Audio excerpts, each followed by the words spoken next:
हे विद्यार्थियों, आप सभी का एचटी स्टडी में हार्दिक स्वागत है। अगर आपने अभी तक हमारे चैनल को सब्सक्राइब नहीं किया है तो चैनल को सब्सक्राइब करें। चैनल पर आपको जवाहर नवोदय विद्यालय संबंधित सभी महत्वपूर्ण सूचनाओं की जानकारी हम वीडियो के माध्यम से आपको देते रहेंगे, तो कृपया चैनल को सब्सक्राइब करें और जो बेल आइकन है उसे भी आपको ज़रूर दबा देना है। यदि आपने इस साल जवाहर नवोदय विद्यालय क्लास 6 के लिए आवेदन किया है तो ये वीडियो आपके लिए बहुत ही महत्वपूर्ण है।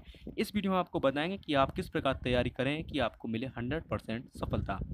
तो चलिए, पहला पॉइंट है यहाँ पर हमारा, परीक्षा के लिए अच्छी पुस्तकों का अभ्यास करें। कम से कम 2 पुस्तकों से अभ्यास ज़रूर करें। मतलब जो अच्छे प्रकाशकों की पुस्तक होती हैं, कम से कम 2 पुस्तकें आप खरीदिए और साथ ही मॉडल टेस्ट पेपर ज़रूर लगाइए। इससे आपको ये फ़ायदा होगा, जब आप परीक्षा देने जाएंगे आपका जो समय होगा 2 घंटे की आपकी परीक्षा होगी, तो इससे जब आप मॉडल टेस्ट पेपर लगाएंगे तो इससे फ़ायदा आपका ये होगा कि आप समय के भीतर ही अपना पेपर है वो हल करने लगेंगे।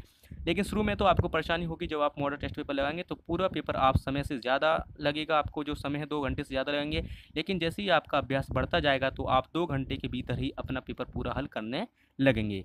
ठीक है, अगला पॉइंट है, चयन परीक्षा में समय का बहुत महत्व होता है। साथ ही तीनों खंडों तर्क शक्ति, हिंदी और गणित तीनों में न्यूनतम अंक पाना ज़रूरी है। और साथ ही आपको ये भी पता होना चाहिए आपकी परीक्षा का पैटर्न क्या है। चलिए आपको बता देते हैं। मानसिक योग्यता के आपके 40 प्रश्न होंगे, ठीक है। हिंदी के आपके 20 प्रश्न पूछे जाएंगे परीक्षा में और गणित से भी आपके 20 प्रश्न पहुँचे जाएंगे, ठीक है। मतलब आपका जो पेपर होगा वो आपका 100 नंबर का होगा और आपके जो प्रश्न होंगे, क्वेश्चन होंगे, वो आपके 80 होंगे। मतलब एक क्वेश्चन आपका 1.25 नंबर का होगा, ठीक है।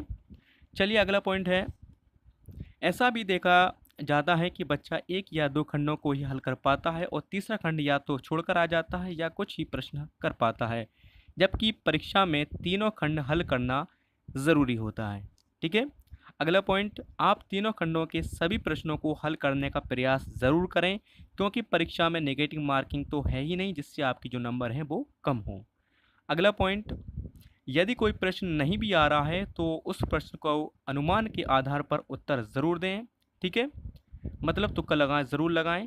अगला पॉइंट, परीक्षा की तैयारी करते समय ये आदत ज़रूर डालें, जो प्रश्न एक बार में आ रहे हों वो प्रश्न पहले हल करें और बाद में छूटे हुए प्रश्नों को हल करें, और सबसे अंत में जो प्रश्न नहीं आ रहे हैं उन्हें अनुमान लगाकर उत्तर ज़रूर दें, क्योंकि परीक्षा में नेगेटिव मार्किंग नहीं है, ठीक है। आप समझ गए होंगे, जो प्रश्न एक बार में बन रहे हैं उन्हें पहले हल कीजिए और बाद में जो आपने प्रश्न छोड़ दिए हैं उन्हें कीजिए, और सबसे अंत में जो आपसे प्रश्न बिल्कुल भी नहीं आ रहे हैं, बिल्कुल नहीं आ रहे समझ में, तो उन्हें आप अनुमान मतलब तुक्का लगाकर ज़रूर आइए। क्योंकि ये आपके द्वारा अगर कोई अनुमान से क्वेश्चन लगाया जाता है, अगर बाई चांस वो सही चला गया तो आपको उसका नंबर मिलेगा, अगर आप छोड़कर आ गए तो आपको उसमें कुछ नहीं मिलना है, ठीक है। अगला पॉइंट है, अक्सर ऐसा भी देखा गया है कि विद्यार्थी गणित को बहुत अधिक ध्यान देता है जबकि अन्य 2 खंडों को कम।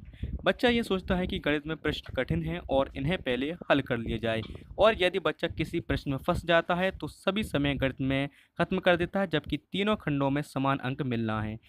आप सोच रहे होंगे कि ये गणित में प्रश्न हैं तो इसमें आपको ज़्यादा नंबर मिलेंगे गणित के क्वेश्चनों को हल करने के। ऐसा नहीं है, तीनों खंडों में आपको समान अंक मिलेंगे। ये नहीं है कि गणित के प्रश्न करोगे उसमें आपको ज़्यादा मिलेंगे, ठीक है। तीनों खंडों के आपको समान अंक मिलेंगे। सभी जितने भी प्रश्न पूछे हुए जाएंगे आपके 80 क्वेश्चन, सभी का आपको 1.5 मतलब 1.25 नंबर मिलेंगे, ठीक है। इसलिए सभी खंडों को समान महत्व दीजिए, ठीक है, और अच्छे से तैयारी कीजिए। उम्मीद करते हैं ये जानकारी आपको ज़रूर पसंद आई होगी। अच्छी लगी हो तो वीडियो को लाइक ज़रूर करना और साथ ही हमारे चैनल को ज़रूर सब्सक्राइब करके जाना। जो भी जवाहर नवोदय विद्यालय संबंधित जानकारी होगी हम वीडियो के माध्यम से आप तक पहुंचाते रहेंगे, तो कृपया चैनल को ज़रूर सब्सक्राइब करना और जो बेल आइकन है उसे भी आपको ज़रूर दबा देना, जिससे हम जब भी कोई अगला वीडियो डालें तो आपको उसका नोटिफिकेशन मिल जाएगा। वीडियो देखने के लिए आपका धन्यवाद।